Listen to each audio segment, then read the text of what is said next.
And that's what love is. Love's got your back. It's a reaching, it's a yearning, it's an aching. I think silence prohibits expectations. Are we being heard? Are we being seen? I think people feel safe when they can define you.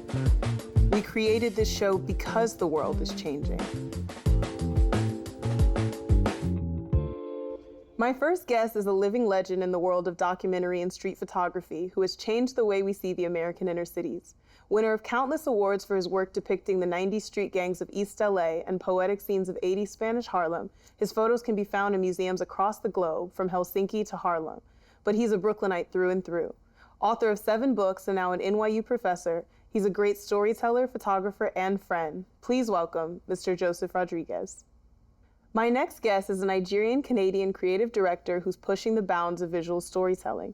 Best known for his work The Hair Appointment, a live photography exhibition exploring the intimacy of Black braiding salons. His photos bring new light to stories of coming of age, African heritage, and human emotion. Founder of creative agency Sunday School Company, he's shaping the way we see modern Africa and its global impact on culture. Hailing from Toronto, please welcome Josef Adamu. Welcome. Thank you both for being here today. Thank you, Joseph. Thank you, Joseph. For the purposes of this show, I'm going to call you Joe. I'm going to call you Joseph to just make it clear to the audience. So today's episode is called Portrait of Manhood, and it's about exactly that. How men are portrayed in popular culture, in photography, and storytelling. I know you're both photographers and storytellers in your own right. And so I want to ask you a question, take it however you will. What's going on with men in this country today? Well, thank you for having us. We appreciate being here with you. There's a lot to discuss what's going on with men today. It depends on also the age of the men today. You know, if we look at a lot of the youth, for example, which is where I spend a lot of my sort of documentary practice on, from what I learned through my interviews and photography and books, is they have a lot of stories to tell. One, starting with family. A lot of the young men that I've sort of keep in touch with even, that I photographed when they were 14 and 15 years old, are now grown men. And they have struggled to try to make their lives better. But there's a lot of challenges. For example, if you get caught up in the criminal justice system and you come back to the same place that you grew up in, that you live in, you know, you've got to deal with the issues of, number one issue would be education. Right. Work. And how can I make that happen for myself? Mm-hmm. College education has gotten to be so much a business that what I hear from a lot of the youth from LA to New York, Chicago, Miami, it's the same conversation. I don't know if I want to put myself in a situation where I'm going to have to owe a lot of money for a lot of years coming out of school. Mm-hmm. So that kind of like is one sort of layer that a lot of young people are looking at right now. Hey, I want to go to Harvard or I want to go here, but can I make it there? Are my grades good enough? Can I make it? And if things are not really calm and supportive at home, right, which happens a lot in a lot of the inner cities throughout the country, where do you find your quiet? Where do you find your calm? Where do you find your support network? And that's a lot to do with family. So what I see through the young people today is really how you're growing up in the environment you're living in every day. Sure. And what's that like? We all know what those issues are. We've heard about the gun violence. We've heard about all these other issues of taking too many drugs or maybe having too many children at an early age. But a lot of this really has to come back to the family. Yeah. And that's why, you know, my approach to starting projects is always interviewing families at home, perhaps in a kitchen table where things can safely be discussed. Yeah. Mm-hmm. Right. And I think I have to answer that question a little bit more personally because I have to think about what it was like for me when I was 16 years old and growing up in a family that was fractured. You know, my stepfather was a heroin addict, so Wow. you know, we had to deal with that daily, everyday occurrence of like, you know, gee, I'm working hard, I'm shining shoes, but he's taking my money, you know, he's using it for himself, arguing with my mom. My mom's sleeping with a pocketbook underneath the other pillow, you know. I mean, this is kind of a normal conversation that you can hear throughout a lot of the inner cities in the country. So, you know, the support for me as a young man wasn't really there, right? So I leave school, I go onto the streets, I run away from home, I get into hanging out with my friends on the corner and got into the drug game and start trying to deal drugs. And then I got arrested at went to Rikers Island the first time. Wow. And then it happened again because I still didn't have it together. But as I came out the second time from Rikers Island, it was more of a wake-up call because now I'm older. I'm not a teenager anymore. How old? I was 19. Wow. Okay. My second time. Right. First time 17.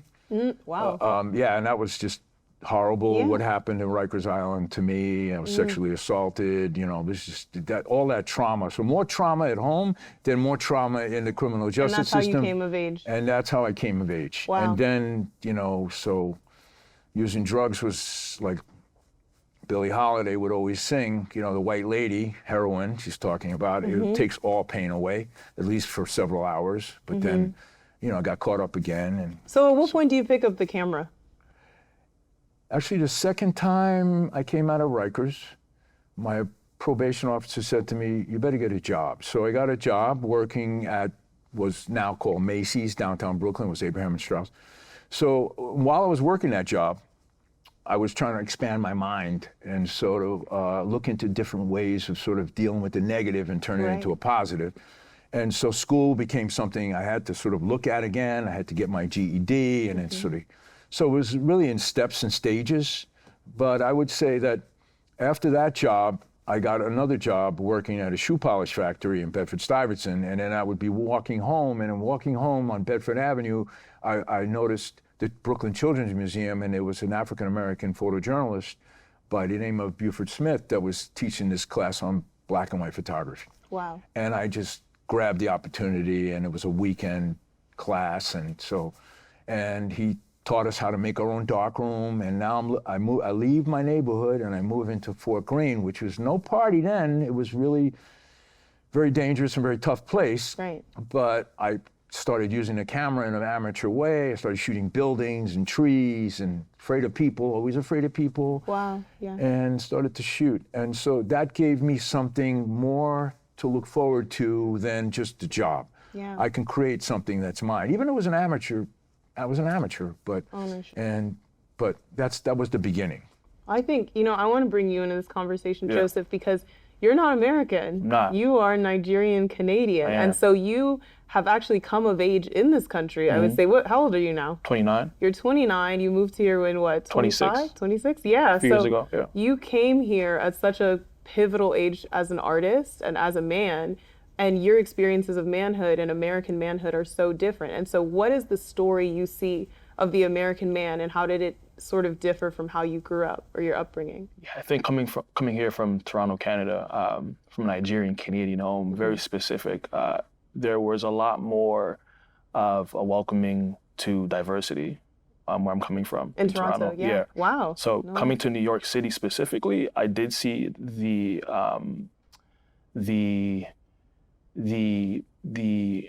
what's the best way to put this? It's hostility? I did see some hostility, but I also saw how well different cultures kind of submerged and came together. But I think when I look at the American story, it does still feel very segregated. And in comparison to where I'm coming from, where I wouldn't say like racism is non-existent, but it is not as apparent as it may be in certain parts of America.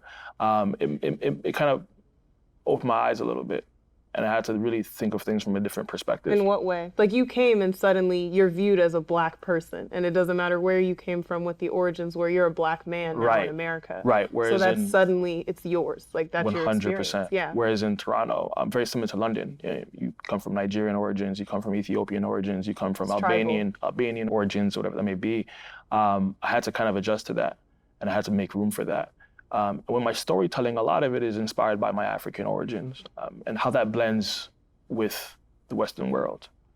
Coming to somewhere like New York, I don't feel like I had to change my storytelling direction per se. But when you think about the American story in general, there isn't as much room for that story to be told. When I'm looking to work with brands or I'm on a partnership opportunity, my African origin isn't as important as me being Black.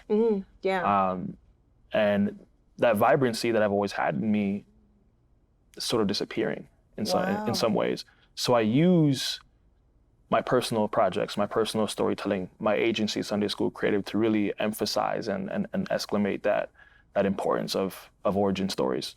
I just wish there was more room for that vibrancy. I wish there was more room for the fluidity with our storytelling, for the fluidity amongst manhood as well.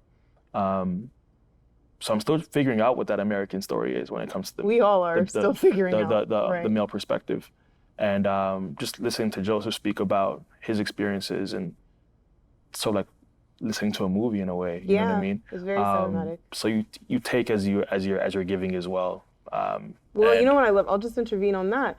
You say, I'm still figuring out this story, but in reality, like you two are writing it. Like that's what artists do, like you're writing that story. And I think a question that I have, what I notice the differences in your work is that there's this huge generational shift between how men are portrayed. Joe, in the 80s, you actually told me in a separate conversation at one point, publications didn't want to pick up your work unless they saw a gun or a needle in a photo. And Joseph, with your work, it's a much more tender, sort of heroic, humane portrait of men. And so I kind of wonder, and either of you can start, like, where does that shift come from? Like, when did it happen? But with your work, that tender and humane portrait, a lot of men these days say that it's emasculating, or they feel, that men are not portrayed as manly anymore. Like they don't have that sort of strength or that sort of resolve and honesty that is present in your work, Joe. So what is the difference? And, how do you see that? Because I know you've both interacted with one another's work. So how do you feel about that? Well, growing up in the inner city of New York City, I think that most teenagers, you have to have a certain kind of grit that you can hold on to because it's a tough town to grow up in high school and subways and all these places. So I had to sort of grow up tough. I mean, in my earlier years. But one thing I think that I was blessed with was I had my mother and 3 aunts, and they all had problems with their men. So this is where kitchen table comes in. Yeah. Every weekend when they would gather, and the kids we'd all be playing and we're watching TV or we're doing whatever, and they would be sitting there talking about their men. Always talking about their men. And so men you can't even see. You don't see them, but you hear about them all the time. I would pick up on the questions that they would, or some of the issues that they were talking about. Like what? For example, did your husband cheat on you? Did he? Where was he last night? Where was he? Why is he looking at me? Because those sisters would always have this issue between their men, right? Got you. And so, and then Saturday night would come, right? And then my mother would change the light bulbs, put the red light bulb in, because we lived in a small little apartment. Yeah.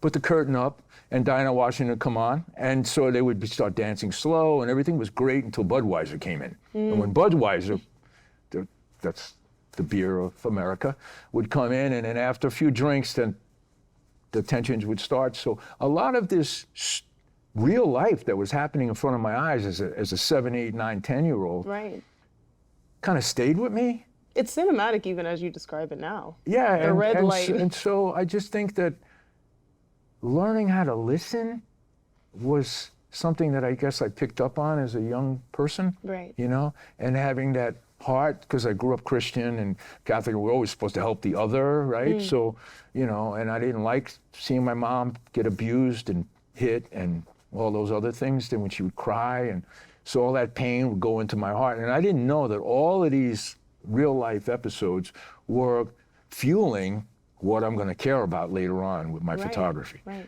So learning how to be tough, because my mom was the one who says, listen, you're 10, you can't let that boy take over you, so you got to fight back. So you fight back even though you come home with a broken nose or whatever. But I guess I was blessed to understand the feminine side of what it's like that we all have, men. that we all have. We all have it. We're just afraid of it, right? And we're taught not to be that way, right? And now we have this mantra in our country where, we're trying to go back to the old way. We got to be macho. We got to be strong. We got to be this. Yeah. But I think something my mom and my aunt said to me, a real man, you want to be a real man?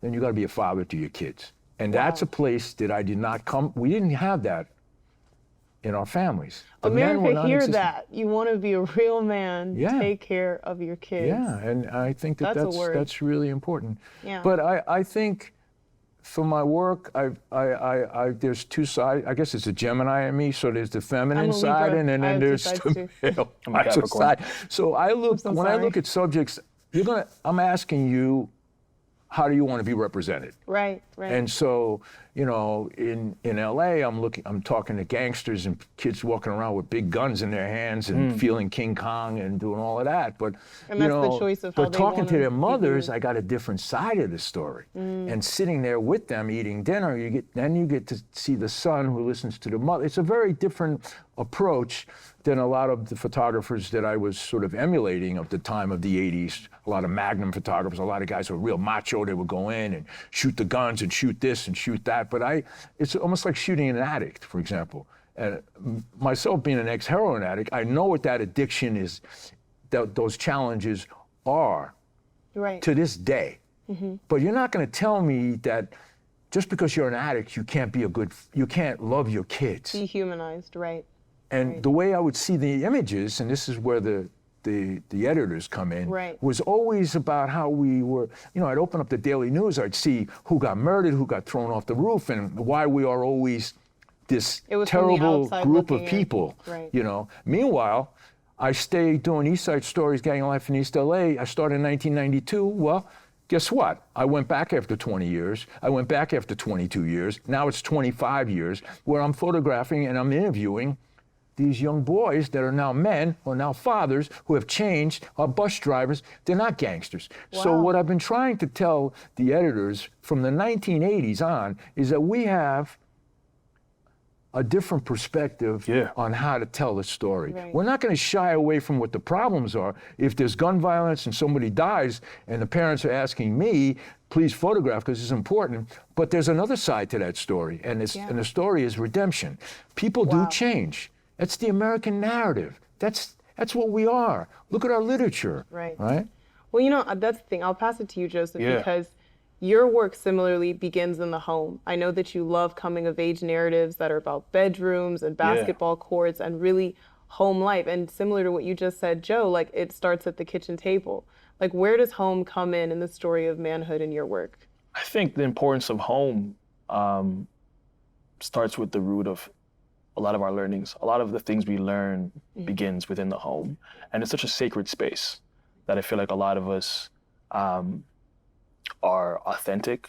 I think it's a space where we, again, learn and develop knowledge from our parents. Things are passed down, gems are shared. So for me, going back to that home for storytelling is so important because it feels safe. It feels like a space we can all come together and be our true selves. And when I'm working with subjects, whether as a photographer or as an image maker, meaning like a creative director or art director, I find it extremely important to get to know or get to the root of that story. What happens in this home? Speak me through a week. Speak me through how dinner is made. Speak me through how you make your bed, etc. I'm extremely intricate about all the details and how important it is to get to the bottom of that and make you really warm up to the situation. Speaking through even Joseph's work and just knowing how specific his approach may be when working with these talents or subjects, you can tell that a conversation is had prior to taking that shot, right? Or building a book, etc. And I kind of take a hint out of that book with my approach. A lot of the work, as mentioned before, deals with the African origin. So I'm working with kids between the ages of 15 and 22, and I see myself in them. So when I'm telling these stories, I think it's so important to know, like, what are you into? What sports do you play? How's your mental health? What's your religious background? How did you grow up? Were you allowed to party at 16, right? What do you get into? When did you get your first tattoo? And it really loosens them up because they find someone that they can see themselves in. And that makes for such a great portrait, or that makes for such a great story. So I think it's really important to have home in that aspect, yeah. When you say that, one thing that I think about is the fact that the viewer is at such a disadvantage compared to you all that are behind the camera, because we just get the photo and maybe the little line item or the caption under it. Like, Joe, you've told me before, like, you consider yourself more of a sociologist than a photographer. And I know with you, Joseph, like, you consider yourself foremost a storyteller and not a photographer. So when you all interact with these young men, what are we missing when we get the photo at the very end of the story? Like, what is happening with young men that you all can see that maybe as a woman I can't see, or as a viewer or an outsider, you know? And what, I know your job, you've told me before, Joseph, is like to invite people into that experience, like the other, to allow them to embrace it, and for young men, for them to see themselves and have that sort of pride. But what is the outsider missing about what's going on in the minds and hearts of young men today, modern times? I'd have to say that when I'm talking and working like Joseph is, you know, we're detail driven, both of us. So understanding this young person in their private space, in their room, why that photo, why those sneakers, why? Because all of it is about image, especially for young people, right? I mean, I'm 71 years old, but I don't forget what it's like to be 15. I never do. I will never do that. Because that's the real challenge of becoming a young man, right? Is that those teenage years when, what are silly things like the first kiss, or my pimples on my face, or I don't feel I think my nose is too wide, or all these sort of like insecurities that we have as young people. And now the insecurities are probably, I don't know, they just seem a lot. We don't talk about young male insecurities either. It's so much for me. I actually never even thought about how men go through those changes that young women go through, because for young women, they're macrographed in society. And especially now with Instagram, we know like young women are suffering because of body image, but it's not talked about with young men. So it's very interesting that you say that. No, I think that's important. I mean, what's going through their heads is just probably too much going on. I'm sure we can make this program be a lot longer in time if we were actually to bring in some subjects and have them speak for them, which would be great. Right. You know, this takes me back to when Black Entertainment Network started, right? We were all excited. Everybody in my hood and many hoods around the country go like, oh my God, BET, this is fantastic. We don't need MTV anymore. And then they had Teen Summit. And that used to come on Saturday mornings, right? And you'd have a group of teenagers and an audience like this, and you'd have the narrator asking, like yourself, asking what are the issues of the day for you? And that was brilliant. That was brilliant because now they can speak to us, to you, to your grandparents, to whatever. Now we do it on Instagram. Now we do it on Twitter. Now we do it that way. Sometimes it gets a little bit fractured because you don't get the whole nuance of what they're saying or who's there. But there's so much packed into that question that it would take a little bit more time to really deeply look at. But I think actually what you're getting at, I completely understand, because I was talking to my sister about men that catcall. And I told her, like, in my neighborhood, I'm always being catcalled, like, constantly. And one day I saw these guys on the stoop, young men, couldn't have been more than like 25.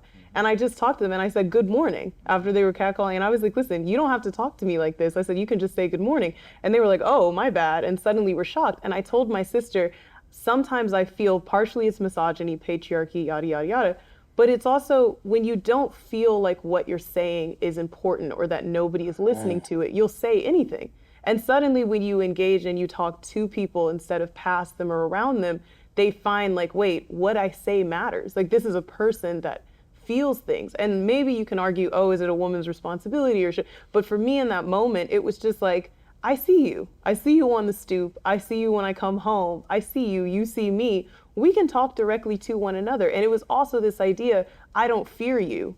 Like, this is not making me feel diminished. This is not even making me feel uncomfortable. It's actually just something that, you know, I'm going to roll my eyes at. But now we're neighbors. And I think that what's missing is that a lot of young men don't feel like they're being heard. And they don't feel, you know, women, I know this is a very big generalization. I'll probably get letters about it. But my dad was always like, men are nonverbal communicators. Like, women talk. We love to. this is like the occupation I chose, was like talking, but it began in my kitchen table, like you said, just the same with your aunts. So do you feel that, I'll direct it towards you, Joseph, like, do men feel like you all are being listened to? Sometimes. I think beyond being listened to, I think men fear losing that dominance, I think, at times, and forget how to just be, just be. Just be. Just be. So when I think about whether it's the bedroom or the workplace or whatever that may be, and this notion that men are meant to be in the driver's seat and women are meant to listen. Where does that come from, do you think? Upbringing, or I know it's a lot traditional of things, right? Media, and it's still religion. Prevalent. You say it's still ways. There. That idea that men are dominant in the driver's seat, it's still something that is being pushed. Definitely there. I come from an immigrant home, so I can talk to you about you're this Nigerian. from a very specific perspective. It's still there, and it's continuous. Wow. And it puts this fear in men, so they play defense immediately. They block any attempt at woman progression. They block any attempt at woman dominance because it makes them feel uncomfortable. And yet Black households are mostly matriarchal. That's what kind of gets me. I think, Joseph, you told me about your work.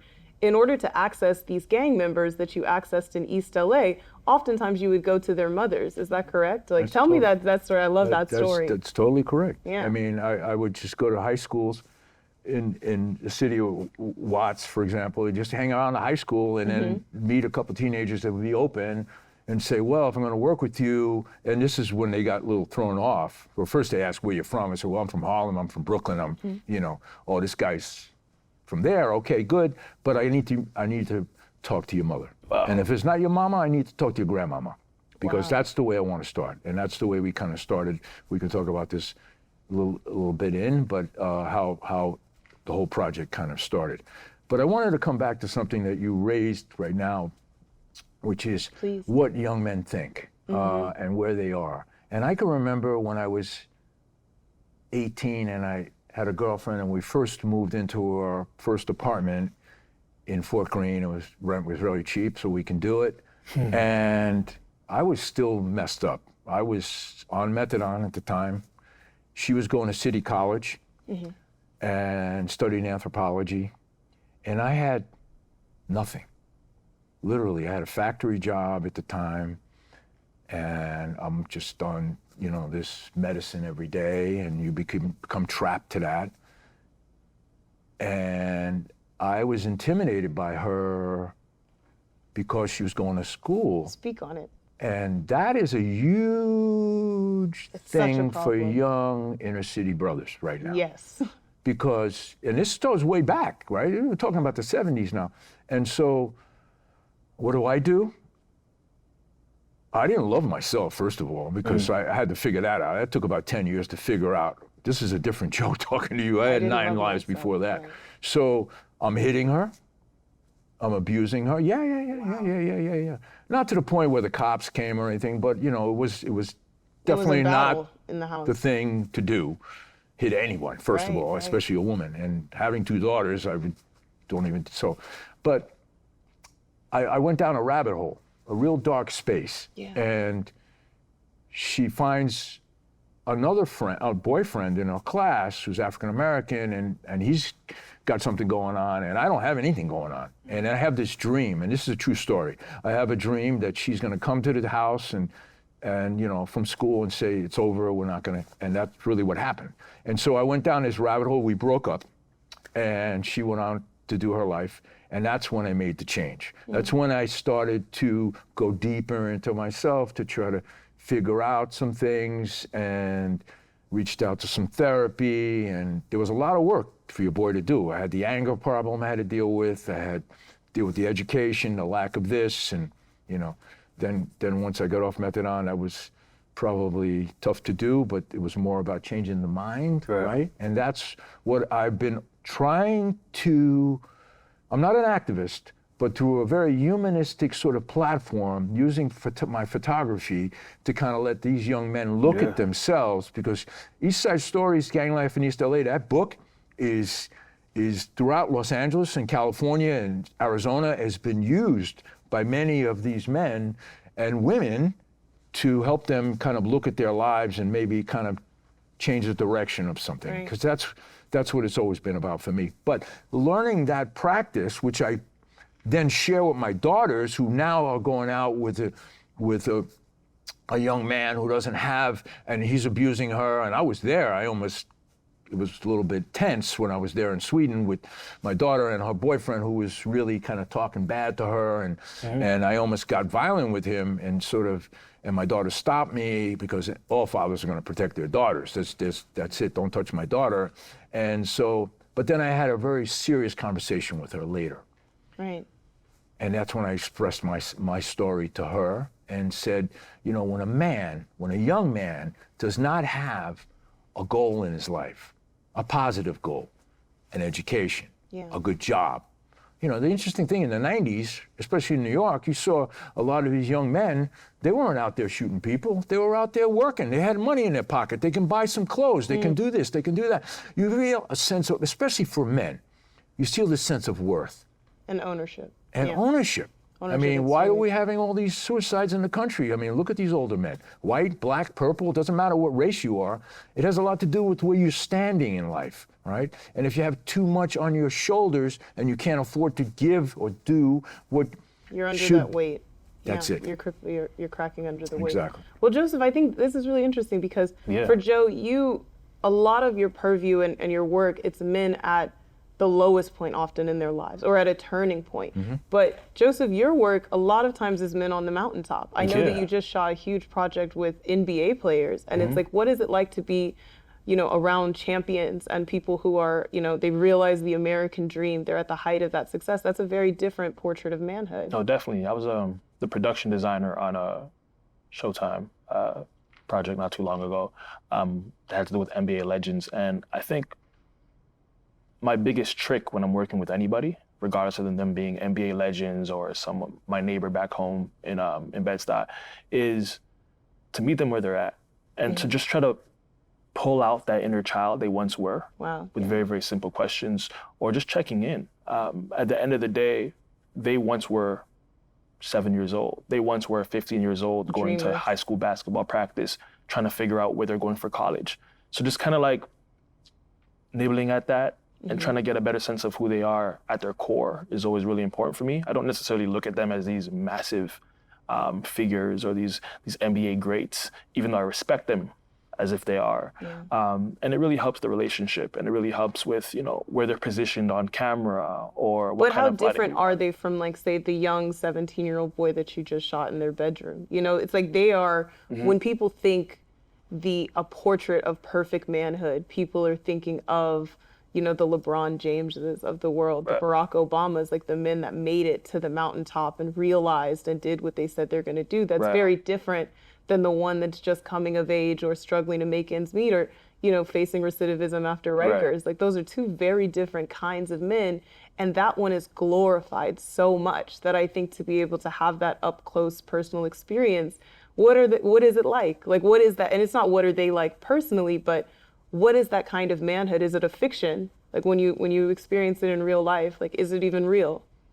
That's a good question. I think, well, for one, they're a lot more media trained, right? So the experience is there. There's a facade there. Right. I'm not having to coach them through how they should be posing or what they should say.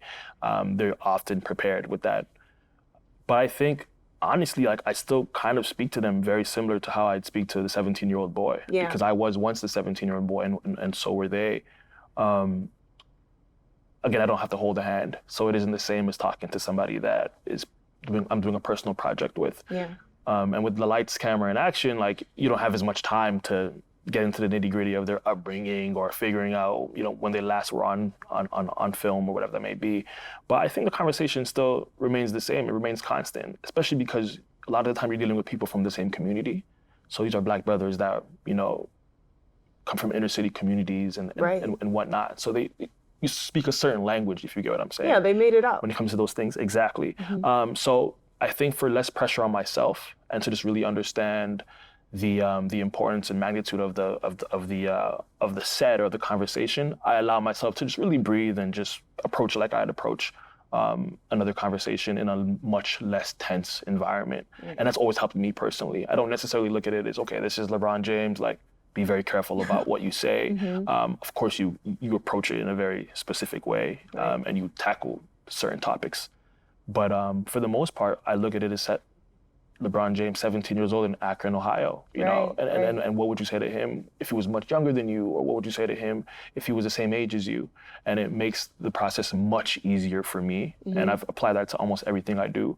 And most of the time, these NBA legends or A-list celebrities are very welcoming when you meet them where they're at. Okay. Yeah. Well, I want to share with you all a quote from Song of Solomon, which is one of my favorite novels by Toni Morrison, and it's a novel about a young man coming of age at the age of 32. Oh, wow. And he's kind of exploring himself, he's getting to know himself, and he's sort of, just as you were talking about, Joe, he's looking at his lives through the women around him, and he feels almost suffocated. And I wanted to bring this quote in because I don't want to have a conversation about manhood absent of women. I feel like it's kind of naturally come in throughout the conversation. You all live in so many ways, like we're so intermingled and intertwined, like it can't be separate. Even if there's misogyny, even if there's misandry, like hatred, battleground, like we lived intertwined with one another. And this quote, just tell me how you react to it. I'm going to read it to you. Toni Morrison wrote, "Everybody wants the life of a black man. White men want us dead or quiet, which is the same thing as dead. White women, the same thing. And black women, they want your whole self. Love, they call it, and understanding. They won't even let you risk your own life, man, unless it's over them. You can't even die unless it's about them.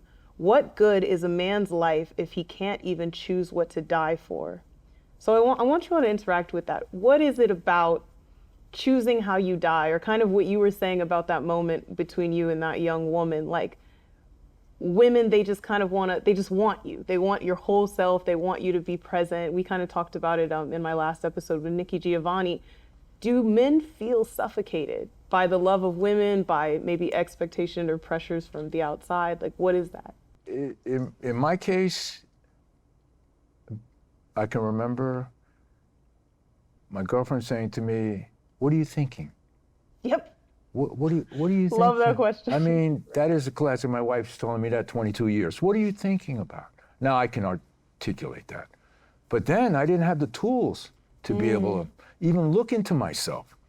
And a lot of us men really don't have those tools early on. Right. You know, What are the tools? unless we're lucky and have a Denzel Washington as our father, or have that kind of parent. I mean, because he just recently, he's all over the internet talking about the importance of family and the importance of sharing that. And when you don't have those tools, then you're going to go out and reach out for those sort of people that can sort of guide you in a way. And unfortunately, in the inner city, you don't necessarily get the best guidance all the time. But I think that takes some work. Right? I think we're doing better in our education systems now, where we can talk about some of these issues, right? But for me, it was like, I don't know how to, I would always say, nothing. So what are you thinking about, honey? Nothing. Well, let me intervene on that, because what you're saying, you said when men don't have the tools, they go out and seek that sort of guidance. But what I find is that when young men don't have the tools, oftentimes what happens is they want to be surrounded by other people who will not force them to speak. And I find that, like, in a lot of ways, and you all can push back on this if you want, men live in the complicity of silence. And I find that when you're at the barbershop, people that don't make you, like I've had situations with men that I've met where they'll tell me, "Oh, this guy friend I have, he's going through it, like something with his girlfriend or whatever." And I was like, surely you're going to intervene. Surely you're going to tell him, "Don't walk down the aisle," or "That's the wrong one," or "You're going the wrong direction in life." And every time the man would be like, "That's not my business." And this will be his best friend. And it's not like the movies where you stop the guy from making the wrong decision, or you know, men will let you live your life, go down the rabbit hole as far as it goes, and they won't reach out for a long time. Is that real? Do you guys agree, or how do you feel? I think silence prohibits expectations. I think when you don't hold other people accountable, it allows them to kind of take their own individual lane with any situation. So not saying anything. So in your situation, when that person has said that's not their business, it allows them to figure it out. And I'm a victim of that. I'm a victim of keeping myself and restricting myself in a bubble, and figuring it out silently, because my dad didn't tell me, he didn't call me out, or my uncle didn't pull me to the side for a conversation, or my little brother didn't, nudge me and say that wasn't right. So the expectations really falls on me. And when you're in charge of that, you're in control, and men love control. We love self-control. And a lot of it also brings up the notion of like lack of self-love. When you don't want to fix things, you want to keep certain doors open. It's because there's no self-love. So of course you're going to feel suffocated if a woman is giving you too much of it, or if there's expectations at home from your mom or dad or sister or aunt or niece or nephew. It starts within. And if it's not existing within, how are you expecting to get it from someone else? This is a breakthrough moment for me because women, I'm seeing such a clear binary. We are interventionists. I think it's a maternal thing. It's like if you see a child, venturing too far. Like my dad, he would let me go into the deep end of the pool, and if I drowned, he's like, "That's how you learn how to swim." Whereas a mother, I'm going to reach in and pull you out because 100%. That's so deeply connected. But you're telling me it's not out of a lack of love. The way that men pull themselves back to let you figure it out, that is a kind of love that men are giving. Is that what you're saying? A lot of the time it's crazy. It's a cycle. It's a cycle. Like my father had taught me that, or my father didn't teach me anything at all. So this is me kind of just playing that soldier role and letting my daughter figure it out in the pool. What else do I know? And I lack that self-love. So you're gonna have to figure it out on your own as well. It's so many ways you can go about it. That's the tricky thing about it. So there's something else here. It's much deeper and much older. It's centuries. I mean, sometimes white America really doesn't understand what happened. The British went to Spain, Portugal, all did it, went to a country, grabbed people, took them against their will, brought them to their homelands to make the countries rich. Europe is completely like that. Exterminate All the Beasts by Raoul Peck. Incredible film series, HBO series. Incredible. Talks about it. Incredible documentarian. When I talked with my friends, Black, Puerto Rican, Dominican, when I was a teenager, you know what we talked about? In my family, you know what we talked about? Because we're multicolored. I mean, one thing about Latinos, we are the mestizo people. So I got mbapa and a fro, just like Angela back in the day, wearing a dashiki, but I'm light-skinned. My cousin's darker than me. My mom's telling me, hey, you ain't going over that side of Brooklyn because that's where those Puerto Rican guys are, and it's really bad. And so in the family, I got this, which happens a lot in Latinos, with Latino families throughout Latin America, is this color thing going on the colorism. Here? Whoa, now my nose is too wide, my hair is too nappy. Now you tell a 10-year-old or 12-year-old if they don't talk like that in their head, right? And boys go through this big time.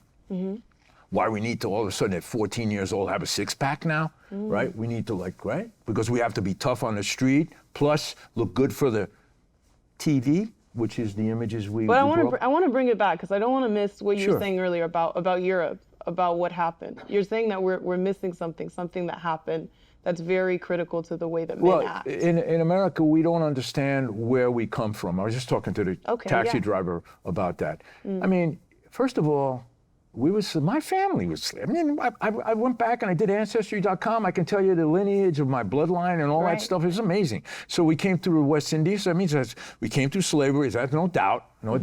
My grandmother used to use whitening cream on her face, right? So, just to adapt in New York. She came here, had her kids, and when I say go back, you had a slave owner that made love to my great-grandmother. And now I got my cousin, whose name is after the slave owner's name.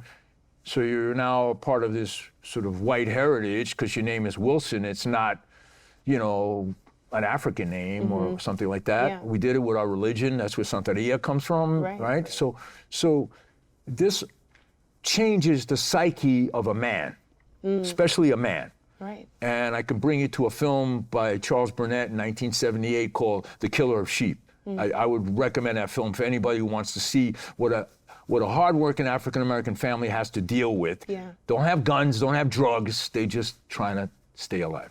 As it would. So when you have this baggage that is now in our DNA, am I dark enough? Am I light enough? Do I speak? It goes back to the question that you were saying that, in Toni Morrison's story about, they want us the way they want us, right? They want us quiet. They want us calm. Don't wear the gangsters. Non-threatening. Don't do this. Don't do that. Straighten your hair. I mean, my identity was so mixed up as a kid that I used to conk my hair. I was just like Malcolm X in the movie, where, we were using the dye. My mother used it. Then we didn't have any do-rags back then. So what we did was we took mama's stocking and put it on our head, right? Yeah. And that's where the whole do-rag comes from. They talk about fashion, right? But the baggage that came with that, we wanted to do this with our hair.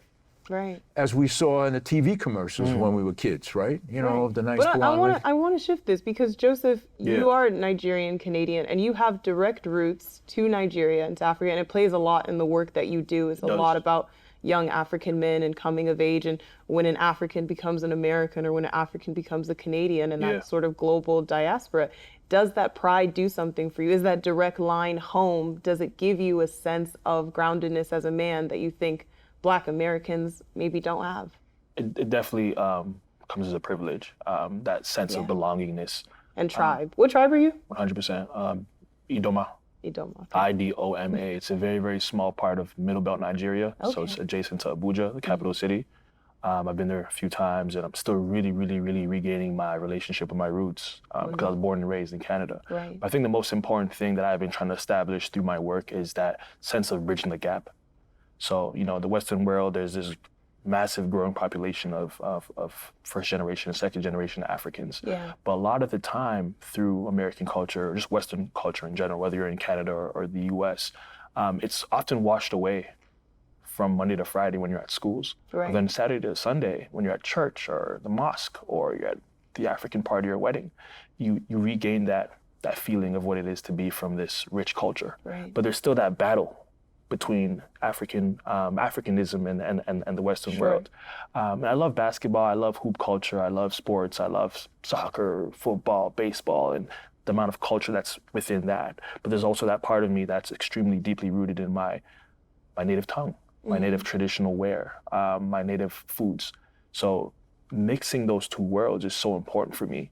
And being Canadian, but now living in the US, where there's a much, much bigger population of Nigerians or Ghanaians or Ivorians, I'm starting to really exist within a non-apologetic African community that for a long time didn't really exist. Right. And if it existed, it was very, very quiet. It was more about assimilation before. 100%. Yeah. How you make this work? Do as others do. But now it's like, wow, with the music, with the food, with the restaurants, with the community work, you can really bring all those worlds together, but still exist as an African living in America. And that cultural blend is so, so important. So I'd say it definitely comes as a privilege, but bridging the gap is so important. I want kids of this generation to be very aware and educated about what's happening back home. Learn your language, visit more frequently, get a better sense of what city you're from, the community, do some work back there. Yeah. And then bring that kind of energy back here, because America's already a country with so much vibrant cultures across places like New York and Houston and LA. But how do we make that even more deeply inclusive with different cultures, whether they're really, really small countries like Somalia or massive countries like Egypt and South Africa? How do we blend those worlds? So it's really important for me to see that blend, and that's kind of why the work I do takes that extremely seriously. And I think that it's wonderful that you all have that sort of tribalism, but it's not toxic. And I think that's really interesting, Joe, because your iconic series, like East Side Stories, it's about gang culture. And so it's rooted in a kind of tribalism, a kind of pride, but then there's this toxic masculinity overlaid within it. And so it doesn't give that sense of energy or the sense of moving forward. It actually is constricting. It pulls you back. And the people that exist within it, they either have to survive it or they die. versus something that can grow, something that's more vibrant, something that, you know, it's grounded. And I think that is a lot of the difference of having that place to call home is like, I think a lot of gang culture comes out of that sense of displacement. And I think that a lot of young men now, and I would love for you to speak on it, like they feel that sense of where do I belong? And I think that what's really sad is that the internet, the way that it's been able to radicalize young men or malign young men is because they feel like there is no place in the world for me. Like, do you feel that sense of, I know a lot of your photography, it has isolated subjects, one man or three men kind of standing alone against the world. So tell me about that. Yeah, I mean, it's definitely starts in the community, this gang culture. I mean, Los Angeles is a special city. It's really where gang culture kind of really took off, because when I went there and right after the Rodney King uprisings, you know. What year was that? That's 92. 92. April 92 was when it happened, and May of 92 was when I went there on my own. Okay. Didn't know anyone at all. Went to this place called the Community Youth Gang Services, which was in the heart of South Central. And that's where you would go to meet sort of former gang members.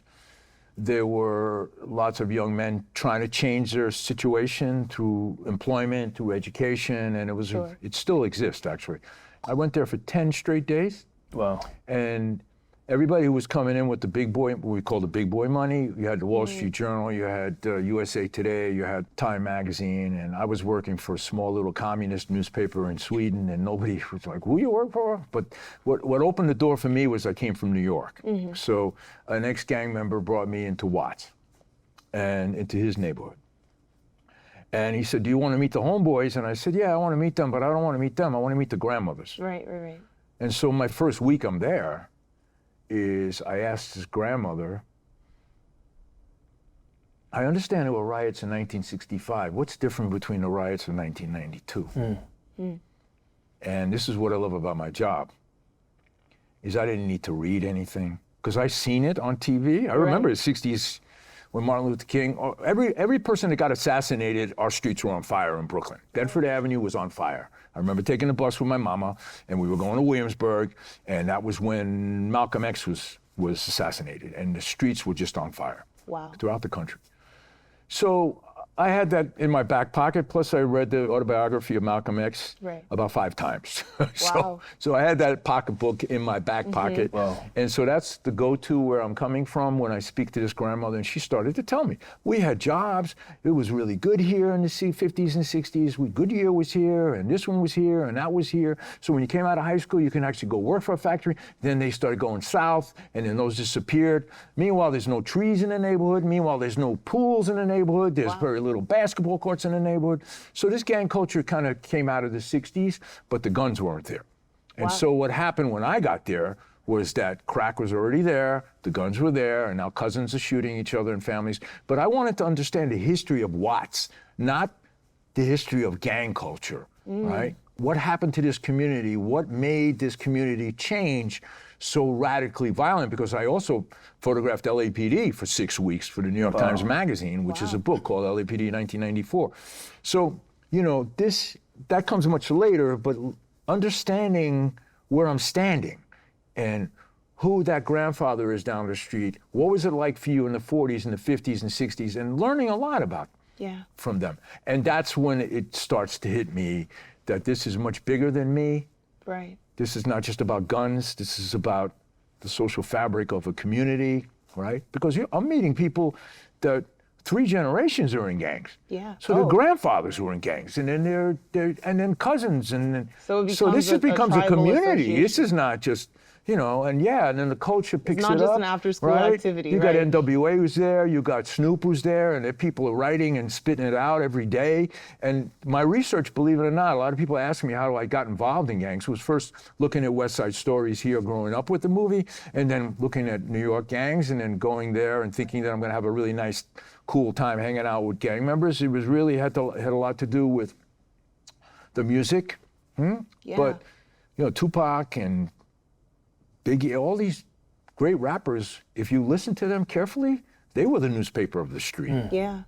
Well, you know, I'm glad that you bring guns into it, because the story of American manhood right now, guns are so entrenched in that story. And I know, I don't imagine that that is something that maybe impacts either of you on the day-to-day now as much, but it's really impacting, and we're feeling the weight of how tethered men are to guns in this country every day because of the mass shootings, because of the gun violence. I live in Harlem, and it's like very seldom you get a week without hearing that a young boy or somebody has been, you know, everyone's lives are so touched by gun violence. And I mean, I don't want to put it on you, but what is it about men and guns? I mean, maybe actually for you, Joseph, this might be extra strange because you come from a country where gun control is much tighter. And I know in Canada, despite the fact it's right across the border, this love of guns, this love of the power of guns and the things that they can do, it's not something I don't know that you grew up with, right? Like, but here you have to know, like you have to feel it. Yeah, I'd say when it comes to like mass shootings, it's nothing that Canadians are unaware of, right, or completely exempt from, right? Mm-hmm. There's this thing where a lot of American people say they're going to move up north because Canada's a much better country, and it's a much smaller country. You're speaking to like 35 million people in comparison to 800 million or so with the U.S. You can't really compare them, right? You just got to think about the amount of people you're operating with. Yeah. So I wouldn't say we're exempt from it at all, being in Canada. But you know, living in the U.S. for the last 3 years now, but visiting for several years before that, I just think there's a sense of power that guns may provide people with, especially people that don't feel powerful. Exactly. There's no self-love. Again, I keep bringing it up. There's no self-love. There's no power distributed from the home. There's no power distributed amongst your environment. There's no power distributed amongst friend groups. And a lot of the time, people feel lonely, and that nonverbal communication is often executed through ammo. Right. Unfortunately. Because it's so accessible. It's the power you can always get. Right. It's so easy. Right. And I think this is something we're still trying to figure out. I don't have all the answers. Well, I think you do have, you have not an answer, but something that you're inclined to, or I'll flip the question on its head. What does it look like when a man loves himself? And you can sit with that, because I don't know. Honestly, I don't know. But you mentioned it so much, this concept of self-love being so central to the evolution of manhood. It's like you have to love yourself as a man, but what that looks like, it's going to be different for a woman, for a non-binary person. Like when a man loves himself, like what does his day-to-day look like, or how does he speak to himself? Like what kind of words does he use? And I think that if you can't articulate it through words, like what does that look like in the camera? You know, what does that look like in your stories? Is that a story you see or you're trying to tell? I can tell you what can change a gang member. Mm-hmm. Love, marriage, a child, especially a child, a job. That's what changes. Nothing stops a bullet faster than a job. Number one. That's not my saying. That's Father Greg Boyle from East Los Angeles, who's buried thousands of gang members over the years. And he has a very interesting narrative. You can look his work up, Father Greg Boyle. He's the one who quoted that. And I know him, I respect him, I've worked next to him. But when a young man has a child and can embrace that child, like, that's my son, that's my daughter. I've seen 15, 16-year-old men change. Unfortunately, maybe the opportunities that they want to change with aren't necessarily there, so they might go into the street to deal drugs just to bring money home for the kids. I mean, this is, well documented. But love is something that's tricky for us, especially for us men who have grown up without it. Mm-hmm. And it took me 20 some odd years to figure that out through several relationships to find the woman that I live with now and been married to 22 years. It took a lot of work. But I do think that if you love that baby mama, that woman that you married or the woman that you care about, and you have this child together, that can change the narrative big time. Really can. Frustration, the gun, well, that still can come out simply because maybe you can't provide, so you're going to go out and do what you need to do to be able to do that. But I remember I can bring back a real life story, story that I was photographing in East LA, and it's your typical Friday night, and that's usually when the guns come out, and usually when these other rival gangs come into the neighborhood, into the park. And there's a 14-year-old, I'm on the roof with this 14-year-old, and he's got an AK-47. Wow. And he goes, take a picture of me, because they're so young and naive, and this is when I had to be parental with the camera because it becomes very dangerous. It's just like City of God, the movie City of God. It's a little bit like that. And so he's there, and he's ready to, I said, but wait. You see the helicopter that's above your head? That's LAPD. The minute the gun goes off, they see the spark, they put the light down on you, they see their photographer was there, my film goes to court, you go to prison. Right. And they go, and they're 14. Yeah. The power that gives an individual to walk down the street. Now, they can get all kinds of conversations. I need a gun now to protect me. I need, you hear all these different things, but I've seen this more than once. Then we're up against a hell of a lot, because that means that for what you all are saying to me is like so much of what is solidified about manhood, it begins in boyhood. And so a lot of what it seems like the work is outpacing the world that intervenes on men's self-perception before they ever even really enter school, before they go to college, whatever. They've already decided, like, this is where I belong in the world, this is where I'm situated.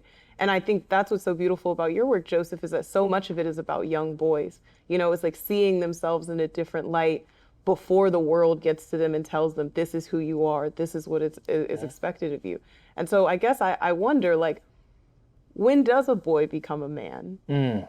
Like, I know for a woman, so much of it for cis women, it's bodily. I remember when my mom was like, you're a woman. She kept me home at 12 years old and was like, this is time, you could get pregnant. Right. Like, and that suddenly it was like the world was at my door. But for men, it's like, I don't know, especially for black men, for brown men, it's so different. It's not like the movies where, a young man, it's like he has the talk with his father, he goes around. It's not like the Cosby Show. It's not like any of those things. It's like the world is at your door when? 8 years old, 9 years old? Right. Like, when did you feel I'm a man now, or I'm becoming a man? You can never put a time and date to it. I think that's the most interesting thing about it. I think it happened twice for me, if I'm being honest. I think when I was 15, my father left the home to pursue work in a different province. If you know anything about a province is it's like a state. To an American, to American. Like a state. Me being the eldest son, I felt like I needed to kind of step up a bit, and not in a cliche way, but just like be a lot more attentive to my mother and her needs. Right. And I'm young, I'm not working a job at the time, but just being present in the home, helping out where I can. I have a younger brother and an older sister, but I feel like even though my sister was always older, I am technically the man of the house at that moment, so I had more of a role to play within the home. And it can be really, really small things like moving the car at night, or washing the dishes, or making sure my brother walks home safely from school. But that was the first moment where it was like, wow, like my father really is not present at all, and I have to take on that role in a way. My mother never like threw that on me, but it was always something I had to think about, like, man, like I really have to be an OG to my younger brother, but also I have to protect my sister regardless of age. And then I'd say more recently at 26 when I moved to the US, because then it's like you're really leaving everything back home to pursue a very independent journey.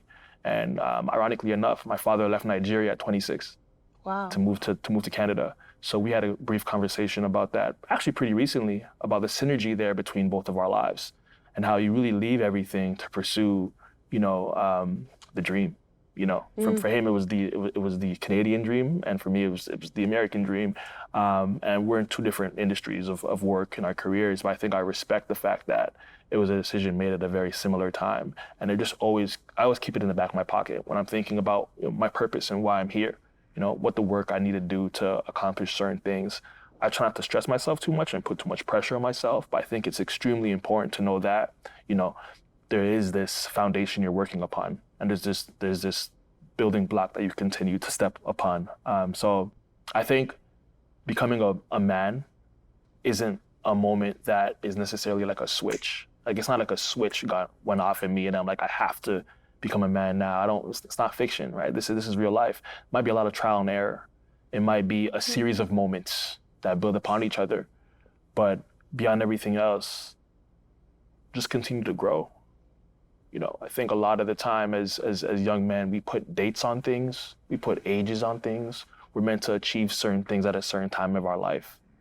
A lot of 35-year-olds are still boys. A lot of 21-year-olds are already men. Yeah. Wow. So I think it's a matter of just knowing when it's time and taking it from there. But it could be a series of times.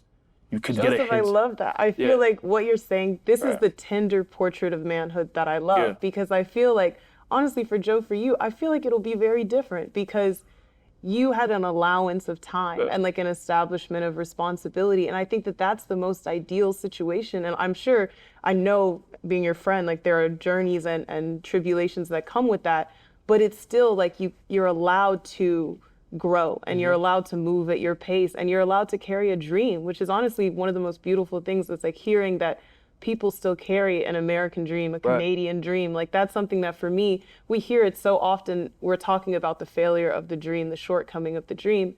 And Joe, I guess directing it to you, like both reiterating the question, like when does a boy become a man? Because I feel like for, growing up in the inner city, growing up in New York, like it's when other people decide that's a man. And for a lot of young Black and brown men, especially in this country, when you think about like Tamir Rice, when you think about young men, that it's like, when the world sees you as a man, you better rise to that occasion or it could mean life and death. And that's so much of what's been, with George Floyd. It's like when someone sees you as a threat, like you have to treat yourself as threatening in order to save your own life. It might save your life. Like, what do you think about that? Well, I mean, I think back, this conversation about manhood, I was 12.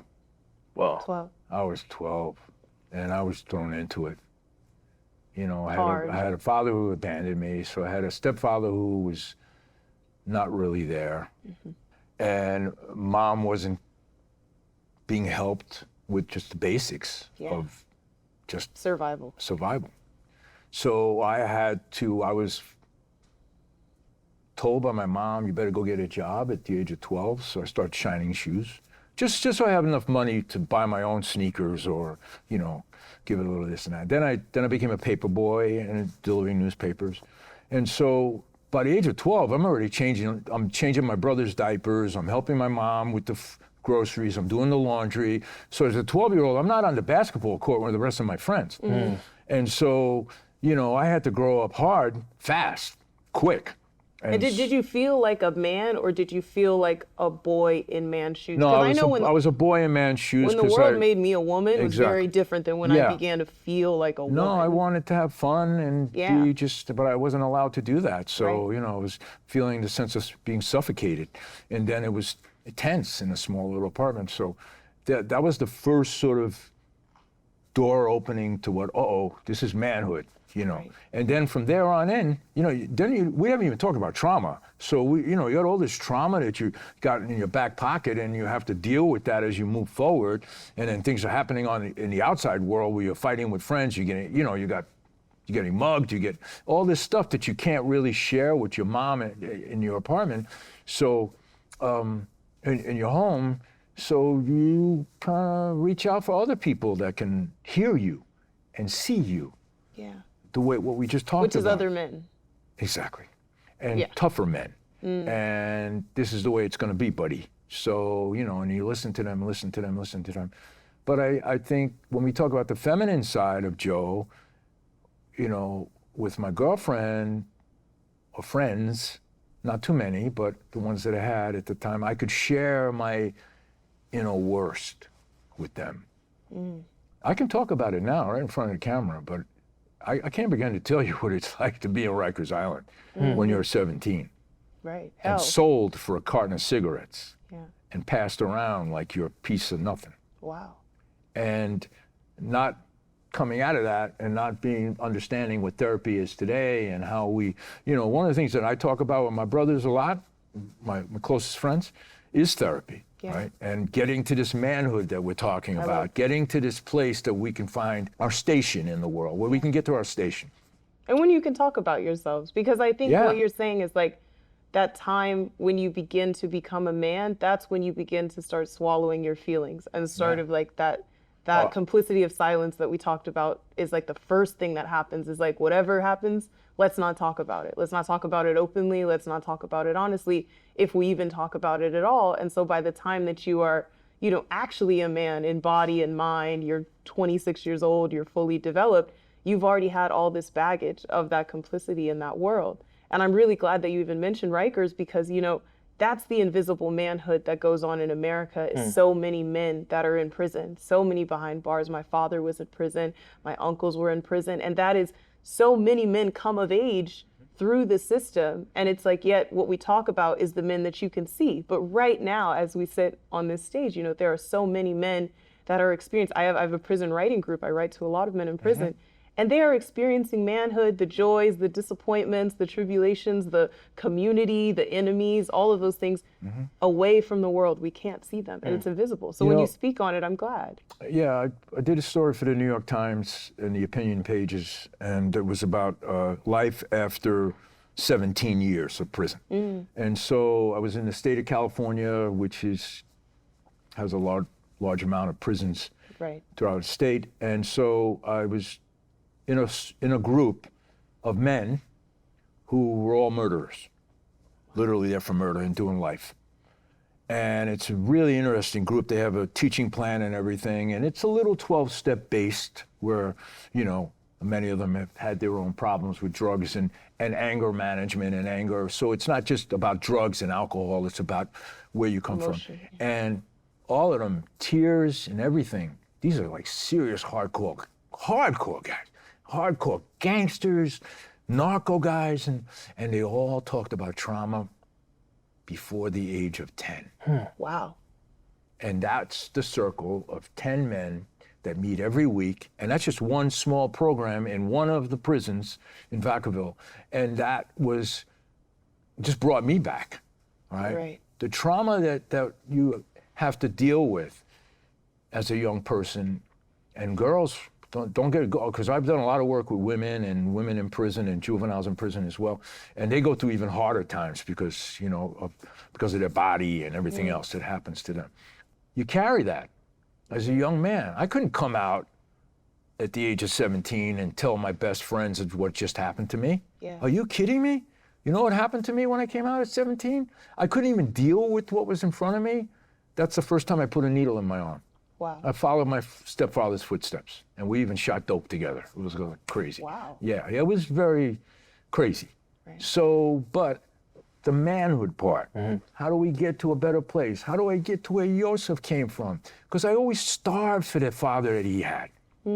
Always hungered for that.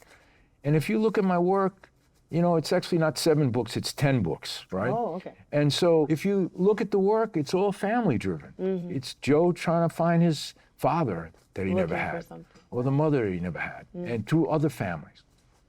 So that's a blessing, but then sometimes a problem. It's a burden. No, it's a burden. There's a lot of PTSD there too. But this is the conversation that I always wanted to have about photography, especially for us. That means the for world our to me, kids, hearing you say because that. there are very few role models that are Latino and African American. Now today it's different, but during my time, Yeah, I can imagine. you know, I mean, going up to the New York Times and telling them, hey, let's talk about East Harlem, let's talk about Spanish Harlem, let's talk about these brown people, and hearing those stories about I never make any money shooting black and brown people, you know, you can't even say that today, right? Even National Geographic gets called out, right, recently. Yeah. So I just think that we're all born, and, you know, I look at my grandson, he's 2 years old, and he's getting the love, and we're playing soccer with him. He's got grandfather trying to play soccer with him. But, you know, just this sense of, like, belonging, Wholeness. support, and I know that these kids are gonna have a different way to go than me. And my daughters cry about this all the time. Don't worry, Pops, we're gonna make sure that they're gonna have the best. And that's where it starts. And that's why it's the kitchen table, and that's why it's the family that we care about, the both of us. That's where you start, with the girls. For girls, don't get me started on the girls, because every time I go to our neighborhoods, and what the first thing they want to do to take a picture, they want to put their I said, no, you ain't doing that with me. Oh. That's not right. That's not right, because I don't want others to see you in that way. But that's how Instagram works. And talk about the boys, they maybe not have, you know, a Joseph or a Joe as an uncle or someone else, but they have his Instagram. Right. And they see all of that now. And I think we both know how this works, right? These algorithms are so sharp. They know what they're doing. And beauty is beauty. Now everybody's got to look beautiful. My wife is going crazy because Instagram is not, you know, she's an older woman. She's bigger now. I still love you, mommy. I still love you. I'm older, but, you know, it's all about young and then that strength, that body becomes almost like a gun in a way, because it's like, I want to be like that. Right. But they don't understand all the other things that are involved to get there. Well, on generational anxiety, I love to end the show looking forward. And so when I think about portraits of manhood, and Joseph, you know, you're actively storytelling now. Joe, you're still working, also photographing. What is the portrait of manhood that you want to paint with your work going forward? Or what is the one that you want to exist in the world? What does that look like? I want the portrait of manhood to be rather culturally inclusive. Like I said earlier, I really want to bridge those gaps. And tell stories beyond the stories I may have the most knowledge on. I think it's really important that we use storytelling as a sense of education, as a place to discover, as a place to rediscover. And I think with social media, with the internet, with the relationships and conversations we've been having over the last few decades, we can get to a place where we become a lot more empowering of the cultures globally. So I would definitely say becoming more culturally inclusive with the storytelling and just providing space and making a way for everyone to feel a part of a story, whether they're embracing a culture they already know, or they're gaining education, or they're gaining knowledge on a culture they don't know that much about. So I think it's extremely important to make it inclusive. Amazing. And what about you, Joe? For me, it's about dignity and respect. Dignity. Because you can ask the toughest kid in the neighborhood what they care about. They want to be recognized. It goes right back to the beginning of our conversation. Are we being heard? Are we being seen? Right. Right? Not through the eyes of America's Most Wanted, or, you know, I mean, that's the power that both of us have, because we know what we can do with the camera. Right? You can destroy a person, or you can help a person. Right. And you could see it through our own history of photography, of how many people, how many slaves were hung on trees, and what the image looks like today. Today, it's not the hanging on the trees. Today, it's the hoodie in the video cam. There he goes. There's the thug. Oh, my God, we've got to watch him. So given a man the time to listen and to gather the story, because I think both of us know that the more we get to know a subject, sometimes it comes out in time. 100%. It comes out more, you know? Not this like, why do you want to be a gangster? No. Just wait, listen, and it comes out. And then, because I stay with people, I'm kind of like this turtle. I work real slow. And so working slow gives me the opportunity to revisit people. Right. And I tend to stay in touch with people through social media a lot. But something else came up recently, revisited to me recently. Charles Jones is an African-American young father, lives in Oakland. They have about 6 kids. I met him in Korea when they were homeless in San Francisco, and I'm still close with them now. And now the kids have grown up. I got to do this family sort of revisit and do all this great work with them. Hopefully, the kids are going on to school. It's all the beautiful stuff that we really want to happen for our kids. But he said something to me that always struck me. He said, you know, and this was when he was 17. He goes, when you lay down with this woman and you're about to have sex with her, are you ready to be the father of that child? And this was a young man who was selling his own drugs on the street, who realized that having intimacy with a woman that he maybe is going to fall in love with, or maybe not, but that's a responsibility. Because we already know what the other side of that is, right? Yeah.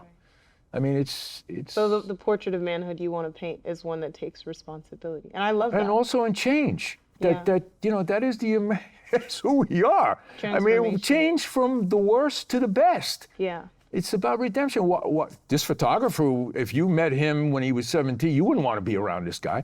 I mean, he was hurting people. Yeah. Well, actually, I want to end there is that I think what a lovely thing would be is to ask you, like, if you could give 17-year-old Joseph any advice on manhood, what would it be? Start anywhere. There's no rule book. There's no right way to approach manhood. It can be from working out in your bedroom to being a mentor at a after-school program. Start anywhere. And like I said earlier, that idea of transitioning from being a boy to a man can happen at any time, and it can happen in instances as well. So starting anywhere allows you to breathe the experience. And it's beautiful to see what can happen when that transition is created. It's beautiful to see the stories attached to the transition as well. And it's a wonderful journey, whether you're learning or winning, which is still Yeah, and I mean, starting anywhere has taken you so far that I think that that's a wonderful thing. Definitely. What about you, Joe? What would you tell your 17-year-old self about manhood? One piece of advice. Change takes time. And a lot of not so nice things are going to happen in life, but that's life. And so you need to, Joe, you need to take a look at yourself and try to see if there's another way. And also, helping others. There's something about helping others which gets you out of your, it got me out of my own situation where I wasn't worried about me all the time. I was taking care of someone else. And that could be just helping an old woman across the street or taking out the trash or learning that sense of responsibility as you grow, because boys are thrown into the wolves these days to be responsible and to have a plan, and we didn't really talk. This would be a part 2 to the conversation about where women are today and where young boys are today, and women are going a lot further faster than our boys are, or inner city boys, and so, how do we kind of come back to that a little bit and sort of have this togetherness? Yeah. So. Well, I told you I would ask last, what are you working on now? I'll start with you, Joseph. I don't want to sound broad or anything like that or vague, but definitely doing a lot of inner work recently. Started therapy about 6 months ago. Been going pretty frequently, and it's just helping me communicate a lot better than I've done in the past. Becoming a lot more, becoming a lot more warm and inviting to conversations that have to do with family and really close friends. Working on my communication, working on my ability to say no, working on my ability to confidently say yes, and just setting boundaries as well. So a lot of inner work as well. Creatively, I've got some really interesting work in the animation space that I'm slowly working on as well. NFTs are becoming a big thing and whatnot, and it's not necessarily an NFT, but there's the potential of that. I'm working on this animated series that tells a story about the African diaspora as it exists in America. Wow. With these 5 kids that form a basketball team and whatnot. So it has its legs. I'm excited about the journey and excited to see where it can go for sure. Yeah. Nice. Wonderful.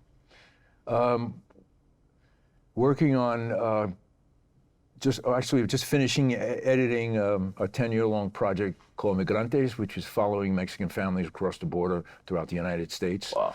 And we started in Michoacan, Mexico, and crossed the border, literally crossed the border through the tunnels and all that other stuff. But it wasn't about that. It's more about they picked our strawberries here, they pick our tobacco here, they, throughout the South, Arkansas, St. Louis, Arizona, Texas, California. And that was 10 years of investigative work. And so hopefully that'll be a book next year called Migrantes.